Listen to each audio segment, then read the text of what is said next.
La crise qui frappe le monde affecte beaucoup d'entre nous. Mais une chose merveilleuse est en train de se produire en ce moment même.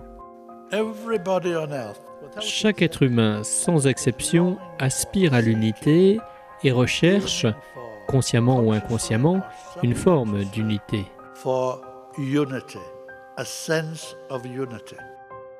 Et si la coopération remplaçait la compétition dans tous les domaines ? La compétition, la concurrence qui nous gouverne tous aujourd'hui, est le contraire même de l'unité et de la confiance. Selon l'écrivain britannique Benjamin Creme, Maitreya, un instructeur d'une stature extraordinaire, est aujourd'hui dans le monde pour nous aider à réaliser les changements fondamentaux qui instaureront un âge d'or de fraternité et de justice. Vraiment, nous vivons une époque unique dans l'histoire du monde. Il nous faut donc reconsidérer le sens et le but de notre vie. Le chemin sera montré par Maitreya lui-même et il se présentera sous les traits d'un homme ordinaire. Maitreya est sur le point d'émerger au grand jour et de commencer son travail à la radio et à la télévision, d'abord aux États-Unis, puis au Japon et ensuite dans le reste du monde. Maitreya et son groupe de maîtres ont créé des centaines et des centaines de signes pour montrer à l'humanité que quelque chose de fantastique se prépare. On observe ces signes partout dans le monde, des événements apparemment impossibles, mais qui se produisent bel et bien. Le plus récent de ces signes qui annonce Maitreya est un objet ressemblant à une étoile qui est apparu partout dans le monde. On dirait une étoile, mais c'est plus grand, plus brillant et plus proche. Ça change de couleur et se déplace.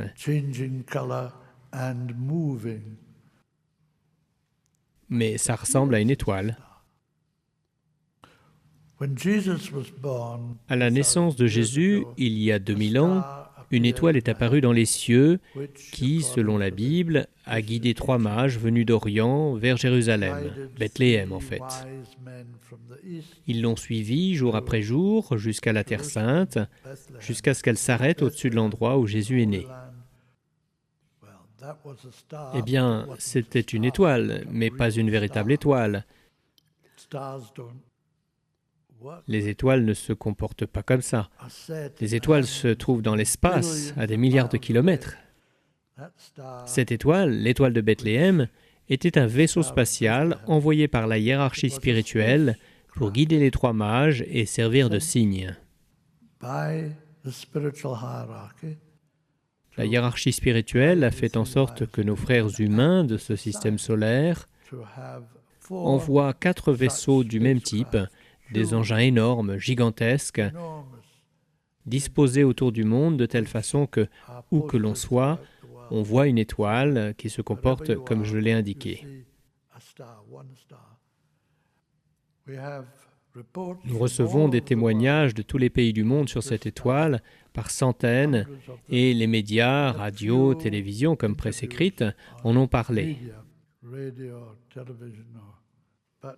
Mais ce que Maitreya désire vraiment, c'est une discussion publique à travers les médias du monde entier sur l'étoile, sur sa nature.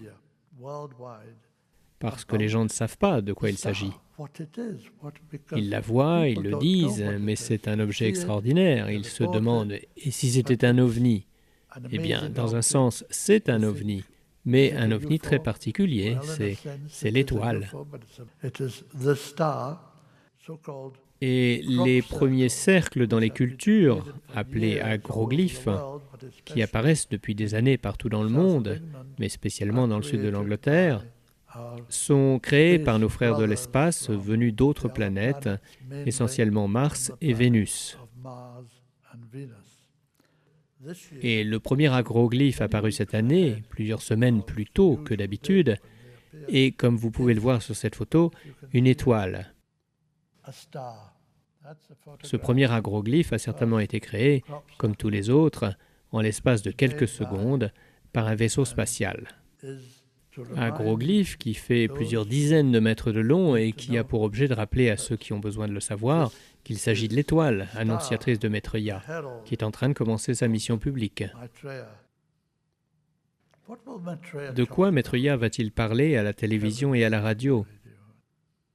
Eh bien, évidemment, du besoin de paix, du besoin de justice dans le monde. Mais comment obtenir la justice? Maitreya dit qu'il n'y a qu'une façon d'amener la justice dans le monde. Considérer le monde comme un, nous considérer comme frères et sœurs dans une humanité unique et partager les ressources du monde. Le partage est la clé.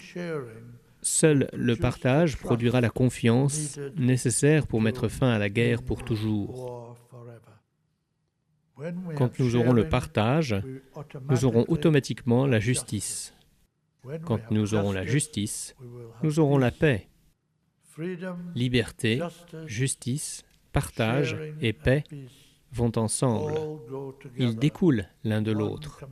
Ils font tous partie du même plan divin pour l'humanité.